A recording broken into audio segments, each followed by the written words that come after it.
Let's talk about a playwright you might not know, but absolutely should. His name is James Shirley.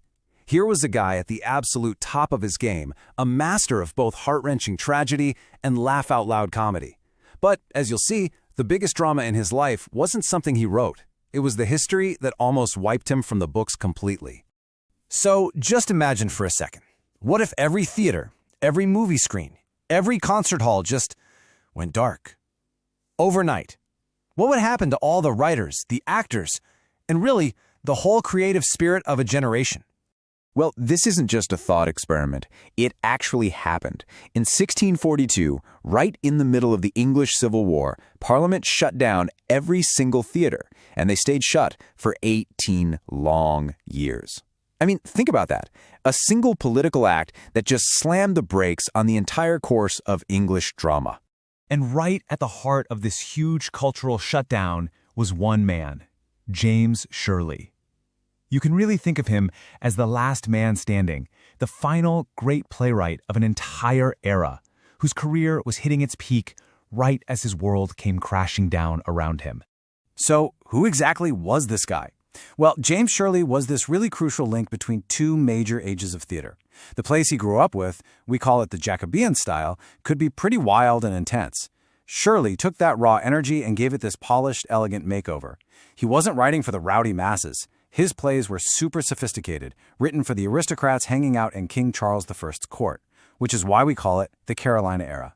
To really get Shirley, you have to see that he was basically two playwrights in one. So let's dive into Act 1, his world of tragedy.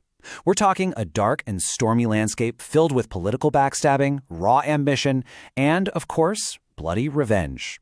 Shirley was an absolute master of a genre that people at the time couldn't get enough of, the revenge tragedy. The setup is pretty straightforward, but always powerful.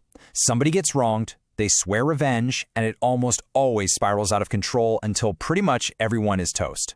And his absolute masterpiece in this genre was a play called The Cardinal, which he wrote just a year before everything shut down. It is this tangled web of political corruption and manipulation, all being pulled by a totally ruthless cardinal. But what makes it so good is its powerful female hero, the Duchess. She just refuses to be a pawn in anyone's game, and she fights back, which throws the whole story into this fascinating moral gray area. It's not just good versus evil, It's messy. So you've got this one world of tragedy, all betrayal, power plays, and murder. But like I said, Shirley was no one-trick pony. He lived in a totally different world at the exact same time. The world of comedy, packed with witty comebacks, romance, and some seriously sharp social critique. And welcome to Act 2. This is Shirley's world of comedy. In this world, the daggers are swapped out for clever insults, and all that dark political scheming gets replaced by the hilarious social drama of high society. His comedic hit was a play called The Lady of Pleasure, and it's this fantastic satire that just roasts the ridiculously over-the-top lifestyles of London's rich and famous. The whole thing is driven by rapid-fire wordplay and some fun, light-hearted romance.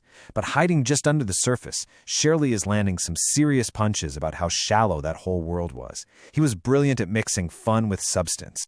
And his range was just incredible. I mean, look at this. He wrote sharp political satires, huge, spectacular shows for the court called Masks, and even tragic comedies that looked at how destructive love can be. This guy wasn't just a playwright, he was a total theatrical chameleon. So here he is, at the absolute peak of his powers. He's a master of both tragedy and comedy. He's famous, he's successful. And then it happened. The final act of his career began, not on a stage where he could write the ending, but in the halls of Parliament. This timeline really shows you just how fast it all fell apart. One moment, he's the toast of London for writing the city's favorite comedy. A few years later, he writes The Cardinal, a tragic masterpiece that defines the era. And then, bam, 1642, silence. The theaters are closed, and his career as a playwright is just over. The last great voice of his generation was forced to become a school teacher, completely silenced by politics. Which brings us to one last big question. Shirley had the talent, he had the range, and he had the audience. So if the English Civil War had never happened, if those theaters had never closed their doors, what would his legacy be today? Could he have been a household name right up there with Shakespeare? It really makes you wonder, doesn't it? How many great artists are just one historical accident away from being forgotten?